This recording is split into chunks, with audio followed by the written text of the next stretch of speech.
In today's video, we are looking at the 9070 XT up against the last generation 7900 XT for specific models.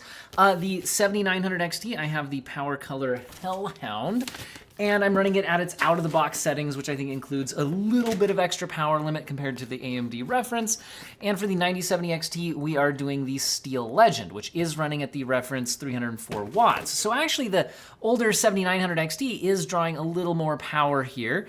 And also, the FSR 4 upscaler is available on the newer generation. And as you can see in these side-by-sides, there is a massive improvement in the upscaling quality, although there's a bit of a performance cost to that, and that's something we'll get into in this video as we explore the performance. The other place AMD has claimed a massive improvement generationally is in ray tracing performance. So let's start out with that, although we'll also test out a lot of games. I'll be tiny and out of your way here. A lot of games without ray tracing on. We'll also look at upscaling, like I said, FSR 3, FSR 4, all of that. And here we see the 9070 XT leading by 33% at Cyberpunk 2077, 1080p RT Ultra, native resolution, no upscaling, no frame gen, 81 FPS versus 61. So the 7900 XT is a beefy enough GPU that it could handle 60 FPS here, but that's just at 1080p resolution and RT Ultra. No, this isn't the path tracing RT Overdrive yet. I will test that out as well here shortly. Let's go ahead and jump to 1440p, where RT Ultra is showing the 9070 XT 31% ahead at 51 FPS versus 39. So this is a case where upscaling would be a good way to enable higher frame rates here. But again, the 9070 XT is a lot more playable if you're planning on not using upscaling, but you do want to kick on some ray tracing. Also should note that the 9070 XT has fewer compute units by a significant margin compared to the previous generation 7900 XT. So this is showing a very large improvement per compute unit generationally here in this ray tracing performance. If we do want to kick on FSR in this game, though, it only supports FSR 3. It does not have FSR 4, although in a separate video I have talked about how you can mod FSR 4 support into games that don't have it, including Cyberpunk, using Optiscaler. So that's something you could look into. But for this video, I'm going to test out FSR 4 if it's available in the actual game or a driver override without having to use third-party software and mods. Anyway, so like-for-like settings, FSR 3 quality, RT Ultra 1440p output. We see the 9070 XT hitting 89 FPS, so actually a very smooth experience versus 67 on the 7900 XT, which is definitely usable. But I know for myself, I feel pretty good in a single player around 90 FPS if I'm using a mouse, especially in a first-person shooter style combat. Although again, FSR 3 leaves a bit to be desired here. Again, on the 9070 XT, you would have access to an FSR 4 mod, would lose a bit of performance compared to FSR 3, but would look significantly better. If we move up to 4K resolution, if you use FSR 3 performance mode upscaling, which is looking a bit blurry and aliased here, not gonna lie, FSR 4 would look a lot stronger. But performance-wise, we can get the 9070 XT up to a 71 FPS here, putting it 31% ahead of the 7900 XT, which is at 54 FPS. Usable, but not a great experience. Again, the FSR 4 mod would do wonders to the image quality. Now, if you do want to try out path tracing, even at 1080p resolution, RT Overdrive is only hitting 38 FPS on the 9070 XT. That does put it 36% ahead of the 7900 XT, which is only at 28. So that does mean that in the heavier ray tracing workload with path tracing kicked on, the lead has grown for the 9070 XT. So it does seem to be a larger lead in the heavier the ray tracing load gets, at least in Cyberpunk. Not that it's an amazing frame rate. Now, at 1440p, I'm not even going to try out the native resolution path tracing. We'll go to FSR 3 balanced to get anywhere near a playable experience on the 9070 XT, which is at 54 FPS, so still short of a 60 FPS experience here. It's 35% ahead of the 7900 XT, which is only hitting 40, but unfortunately FSR 3 in the balanced mode here doesn't look great. If you look at things like the fence line and the palm tree branches in the background, things like that, things are looking very shimmery and unstable. There's not a lot of detail. Again, FSR 4 mod would reduce performance a bit, but get you much better image quality on the newer GPU. 4K RT Overdrive FSR 3 performance mode. Here we're at 35 FPS even on the 9070 XT. It's 30% ahead of the 7900 XT, which is only at 27. The performance mode upscale doesn't look great. The overall frame rate isn't great, so there you go. Let's go ahead and try out another RT title, though. This is Indiana Jones and the Great Circle, and I'm not using the path tracing mode. I'm just using the Supreme settings, which is the highest graphic settings before you turn on path tracing, and this game always has ray tracing enabled. So I was curious if somebody doesn't want to turn up ray tracing settings but just wants to play the game, what would that be like? And interestingly, it's basically a tie, and actually the 7900 XT technically 1% ahead, and that doesn't seem to line up at all with the other ray tracing results we saw in Cyberpunk. So I found this pretty interesting. That being said, even at 1440p Supreme settings, both GPUs are over 100 FPS here. And again, it's basically tied here, 104 versus 103. So they're both delivering a great experience, but whatever this game is doing with its mandatory ray tracing features doesn't seem to particularly benefit the improvements to ray tracing with the newer RDNA 4 architecture, and that bears out even as we go to 4K Supreme, where we see the 9070 XT 3% ahead. Again, it's basically a tie. That being said, this is some really optimized ray tracing, because both these GPUs are hitting over 60 FPS at 4K native resolution. Now, jumping into Silent Hill 2, this is an Unreal Engine 5 game, and this is one of the few Unreal Engine 5 games on PC that allow you to turn on hardware accelerated lumen, the hardware RT. And now we see the 9070 XT's lead grow again to 25%. So not as dramatic of a lead as we saw in Cyberpunk, but definitely a more noticeable lead here. And at 76 versus 61, it's a meaningfully different experience. Comfortable, kind of smoother, higher refresh rate experience versus just kind of bouncing above and below 60 FPS, which is still a good experience on the 7900 XT, to be clear. But when we crank this up to 1440p epic settings with hardware RT, the 9070 XT is a passable mid-50s FPS, so on a variable refresh rate display, in a slow-paced game like this, you might get away with just native res max settings here on the 9070 XT, whereas the 7900 XT is a 45 FPS. Again, you could play it that way, but probably wouldn't want to. 22% advantage for the 9070 XT. If you kick on FSR quality, and here we only have FSR 3, there is not an FSR 4 override in this game at the time of filming. We see the 9070 XT hit 77 FPS, 24% faster than the 7900 XT at 62. So both giving you a good experience here. Again, you could probably, I haven't tried out the mod for FSR 4 in this game. Speaking of FSR, if you want to do maximum settings, including hardware RT at 4K output resolution, you're going to need a lot of upscaling to get there. I went to performance mode to get the 9070 XT over 60 FPS, hitting 65 versus 53 on the 7900 XT. They're definitely both usable, but the 23% better performance on the 9070 XT is a noticeably better experience here. Again, I haven't tried out modding in FSR 4 into this game to see if it's one of the supported titles. Silent Hill 2 at 1080p epic settings, so basically we've turned off ray tracing now, and for the rest of the video, these are going to be non-RT tests.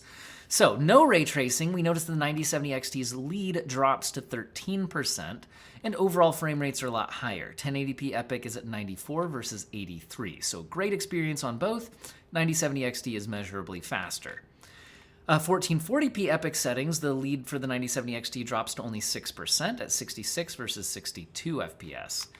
And if we kick on FSR 3 quality on the epic settings without hardware RT, we see the 9070 XT hitting 97 FPS versus 85 on the last gen card, giving it a 14% advantage to the 9070 XT. If we go to 4K epic settings without hardware RT, you still probably want a lot of upscaling. With performance mode upscaling, we're at 79 versus 73 FPS, so good experience on both, 8% lead for the 9070 XT. In another Unreal Engine 5 showcase, but this one does not feature hardware lumen on PC, and high settings are the highest settings in this game. This game just has low, medium, and high. There's no ultra or epic or anything. We see a 15% lead for the newer card at 108 FPS versus 94. 15% advantage. 1440p high settings, we see an 11% advantage for the 9070 XT at 78 FPS versus 70. So both these GPUs do a great job at native max settings 1440p in this graphical showcase title. If we move up to 4K though, max settings are only at 45 and 41 FPS respectively, giving 10% advantage to the 9070 XT. This is an extremely slow-paced game, so if you want the ultimate, eye candy experience, you could just play this at the native 4K. However, kicking on FSR quality boosts frame rates significantly here. We're hitting 75 and 67 now, 12% lead to the 9070 XT. And while it is, again, just FSR 3, unless you're trying mods, and I haven't tried out the mods to see if they work in this title yet, but FSR quality at 4K output looks pretty good. There is definitely a bit of, disocclusion and aliasing and things if you look for it, but it's certainly usable here.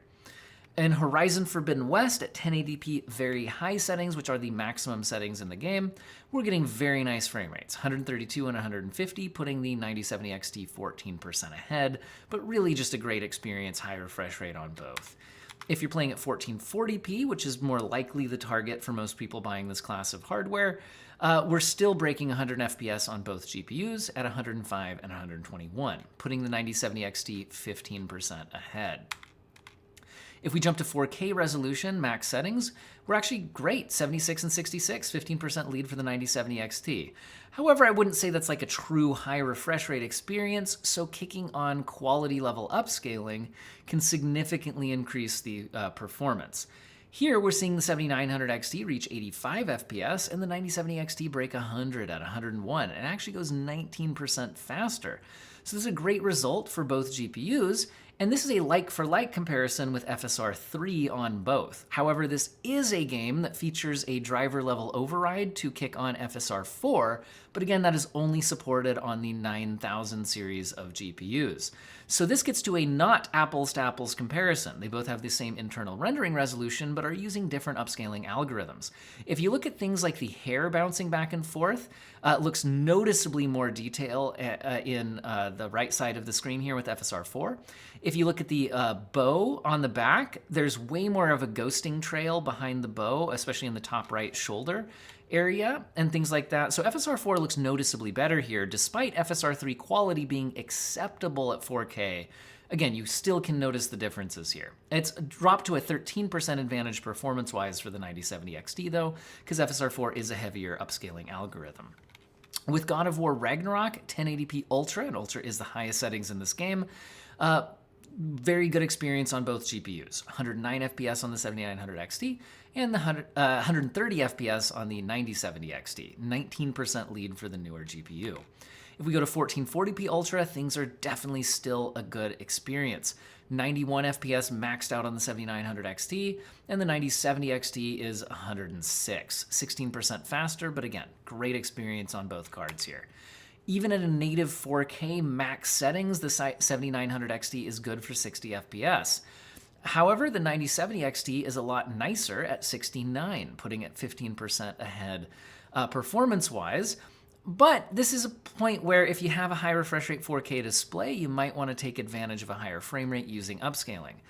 This is another game with FSR 4 support, but if we first start out matched at like-for-like settings, FSR 3 quality brings the 7900 XT up to 80 FPS and the 9070 XT up to 95, 19% advantage to the 9070 XT. However, we can kick on FSR 4, which is a more demanding algorithm and drops the lead to 11% by performance. But if you look at the fine details here in the grass and like as objects are disoccluded, meaning uncovered by like the character arms swinging and things like that, there is a noticeably better image quality with FSR 4, although once again, FSR 3 quality at a 4K output is acceptable. Now, moving on to a competitive title, Call of Duty Black Ops 6, using the built-in benchmark tools at 1080p basic settings, and I do test out competitive games at low settings. In Call of Duty, that is basic, and I do that because generally if somebody's playing a competitive title, both to get a higher frame rate for a competitive edge and to reduce visual clutter and like don't let people hide in the shadows and the bushes that don't even show up at the low settings. There's a competitive edge to using lower settings. So that's what I'm testing here. So you can see that if you're playing high refresh rate 1080p monitor for competitive titles, both of these GPUs are going to be delivering hundreds of FPS. In fact, the 9070 XT here is probably a little bit CPU limited. at 302 FPS, because at times that starts to be the limit on the 9800X3D. So 9% advantage here, 302 versus 277. It's higher frame rate on both. At 1440p basic settings, we're dropping less often into CPU-limited situations, which allows the 9070 XT to stretch to an 11% advantage at 252 versus 227. Again, very high refresh rate experience on both. If you're on like a 240 Hz 1440p display, they're both doing a great job here. That being said, you can kick on FSR in this game, and this game has a native FSR 4 implementation, but we're still going to start out with an FSR 3 like-for-like test, both with FSR 3 quality, which doesn't look great at 1440p in my opinion, but is usable in a competitive title where it's not like an eye candy kind of experience. Here we're seeing the 9070 XT hit 280 FPS versus 253 on the 7900 XT, maintaining its 11% advantage for the newer card. And again, both GPUs giving you a very high refresh rate experience, good competitive results here. Honestly, on a slower CPU, you might end up CPU bound. Now, if we do go to FSR 3 versus FSR 4 quality, notice the 9070 XT's performance advantage drops to 7% at 271 FPS versus 253. Again, still an incredibly high frame rate, and now, if you want to side-by-side this and look at the fine details, there is a lot more detail being resolved in the FSR 4 image. It looks noticeably better. If you compare the side-by-sides, in detail. So better image and 7% faster. I think it's worth using the FSR 4 algorithm instead of FSR 3, even though you lose a few percent of your advantage over the other card. Now, 4K basic settings, in Call of Duty Black Ops 6, we are seeing 149 FPS on the 9070 XT, versus 138 on the 7900 XT, 8% lead for the newer card. Now these are high refresh rate experiences, and a lot of 4K displays don't even go past 140 FPS or sometimes 120, so you might not need to use upscaling here. However, if you do, using FSR 3 performance would actually make both of these GPUs at home on like a 240 Hz 4K display if you're using it for competitive titles. Although buying a 4K display for competitive titles, I don't know, up to you. Anyway, 237 FPS versus 212, it's a 12% advantage for the 9070 XT. However, again, we can move to a not apples to apples comparison, and this is now FSR 3 versus FSR 4. Honestly, look at the windows in the background and the fine details on the fencing things and things like that. There is significantly more detail here with the FSR 4 image quality. That being said, it seems like by using the more aggressive upscale, this performance mode is a 1080p internal resolution trying to output a 4K image, the additional burden of that upscale compared to FSR 3 is actually putting the 9070 XT into a losing situation here. The 7900 XT is taking a 5% advantage at 212 FPS versus 202. That being said, I don't think you would notice the 5% difference in person, but I think you would notice the increased clarity of the image. So I do think it's still a better experience on the 9070 XT there. In Final Fantasy XVI at 1080p Ultra, both GPUs are good for over 100 FPS, but it's 113 versus 104, which puts a 9% lead onto the newer card. At 1440p Ultra settings, both GPUs are doing a great job. It's 84 versus 7. Oh, I typed something in wrong. Guys, don't look at, moving everything. This is wrong, okay? Look at the averages up here. I think it's 74 and 78. I messed up. And that is an 8% advantage, though, I believe. Oh my goodness, guys, I apologize. Sometimes I edit my videos too late at night. Anyway, all right, I think we're good again. Move my fat head, okay. Now we're at Final Fantasy XVI 4K Ultra, 48 versus 45, and it's a 7% lead for the 9070 XT, but I don't think that these are really the frame rates you'd be wanting to play the game at. So let's go ahead and kick on FSR. I went with performance mode. You probably could get away with quality mode or balanced mode if you were wanting to just be closer to 60 FPS. And here we're at 92 versus 85, 8% lead for the 9070 XT. However, I will say that, again, this is another game that doesn't support FSR 4. I wish it did. You could try modding it. I haven't confirmed whether the mod supports it yet. Ghost of Tsushima at 1080p very high settings. Both GPUs are crushing it. 166 versus 159. It's a 4% lead for the 9070 XT. 1440p very high, and again, very high is the highest settings available in this game. We're looking at 126 versus 116, 9% advantage for the 9070 XT. If we go up to 4K very high, you can max this game out at native 4K and have a great experience. 75 FPS versus 67 puts the 9070 XT 12% ahead, and if you want a higher refresh rate experience, you could kick on FSR 3 quality. That gives a 12% lead to the 9070 XT at 110 versus 98. And again, FSR 3 quality at a 4K output looks perfectly acceptable. In fact, I think this is one of the better games I've seen as far as how FSR actually looks. Anyway, this game does not support FSR 4 at the moment, despite being an FSR 3.1 game, which means that theoretically a driver level toggle should be available once AMD whitelists it, but it's not available yet at this point. All right, that's the tests that I ran. Why don't we pop out for some analysis? So this graph shows all of the results, but this is the percentage advantage for the 9070 XT represented as a positive result, which is this, and we see most of those, but the few negative results we see here is the percentage advantage for the 7900 XT if it got one in those tests. Here we can see the only results was a 1% advantage in Indiana Jones 1080p Supreme and a 5% advantage when it's not even an apples-to-apples comparison. It's FSR 3 versus FSR 4, and FSR 3 just performs better, and when they're both running FSR 3, the 9070 XT is actually faster. I considered deleting that out of the average here, but when I did delete it, it still rounds to 15%.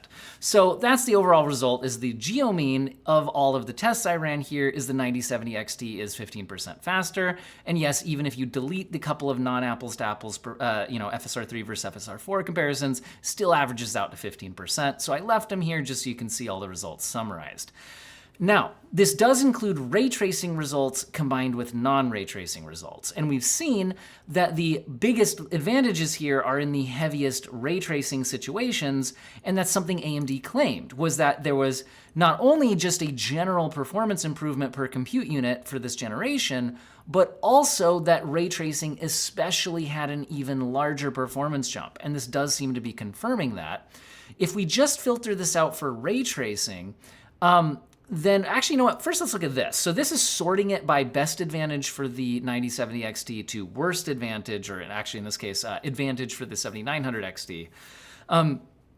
Again, it further emphasizes that the biggest leads tend to be in the ray tracing titles.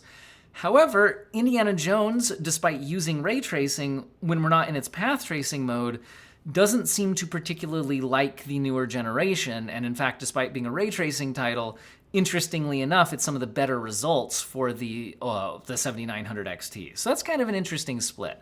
That being said, if we jump to just ray tracing results, we see, actually, sorry, that's the no ray tracing results. Here's the just ray tracing results. We see this. So this shows that Indiana Jones, they're basically tied for whatever reason. Kind of an odd, unexpected result, but that's what we got. But in Cyberpunk, both in RT Ultra and then even expanding even more into the path tracing mode, we're talking big 30% plus advantages. In Silent Hill 2, Unreal Engine 5 with hardware Lumen, we're talking more than 20% advantages. The average result of this set is 23% faster for the 9070 XT. But I have a feeling that the Indiana Jones result is a bit of an outlier, and if I had tested other ray tracing titles, they probably would have pulled this average up rather than down. But anyway, it was only 3 results out of a bunch, didn't affect the geo mean too badly here. Now, if we look at the no ray tracing results, then we see that the 9070 XT averages 11% faster, with the only loss being this non-apples to apples thing. And again, even if I delete that, this still all rounds out to 11%. So doesn't matter whether I include that or not. So really, the 9070 XT won in every single test that was an apples to apples comparison. But I'm just showing all the non-RT results here. So basically, the 9070 XT is 11% faster if you're not ray tracing, 20 to 30% faster if you are ray tracing, depending on how heavy the ray tracing is. And then just if we combine all of that, 15% faster overall. I'd say that that's a pretty good result hardware-wise when we consider the fact that the 7900 XT was an 84 compute unit card for RDNA 3, while the 9070 XT is a 64 compute unit card for RDNA 4. So I think that shows a pretty good generational hardware advancement per compute unit, especially so for ray tracing. But what does this mean when it comes to value and which one you should buy and all of that?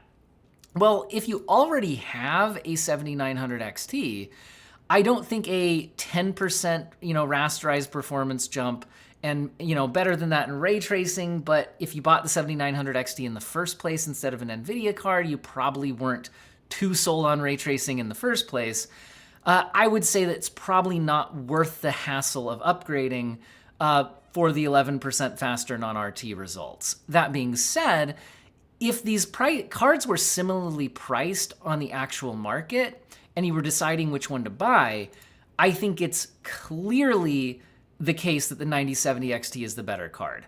The only real advantage I would say the 7900 XT actually has is 20 gigabytes of VRAM instead of 16, but 16 is good enough in everything I was testing here. Sure, I know there's some like modded Skyrim sets that can go beyond 16 or certain very specific use cases that can go beyond 16, but in the vast majority of such situations, 16 is plenty. So I would rather have the increased performance, and honestly, what I'm really sold on is the increased visual fidelity available while using FSR.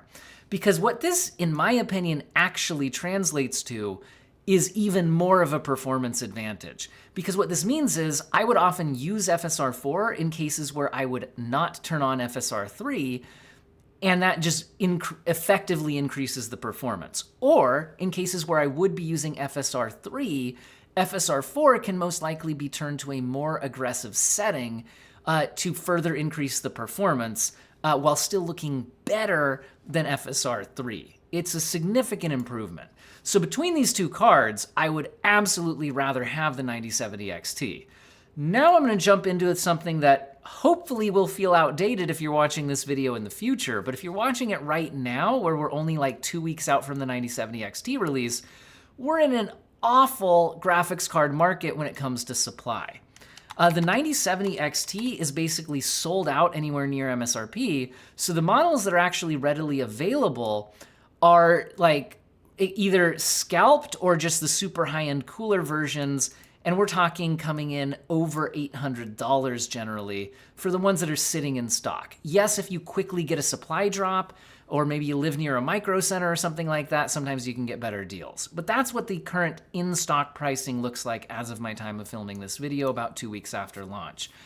Now, if I compare that to the 7900 XT, unfortunately, the supply of these has dried up as well because it's AMD stopped producing these ahead of their launch of their new GPU series to not compete on the market and all of that. So that means the 7900 XT, if I was going to buy one new right now, is around $850, and the 9070 XT is around $870. So, I mean, if you do it like this, 870 divided by 850, we're seeing it's like basically the same price, 2% more money for the newer card at actual pricing on the real new market right now for 15% better performance on average with a better upscaler, more than that in ray tracing, a little less in rasterize. So it's clearly the better buy right now, at least on the pricing I'm seeing today, to get the 9070 XT.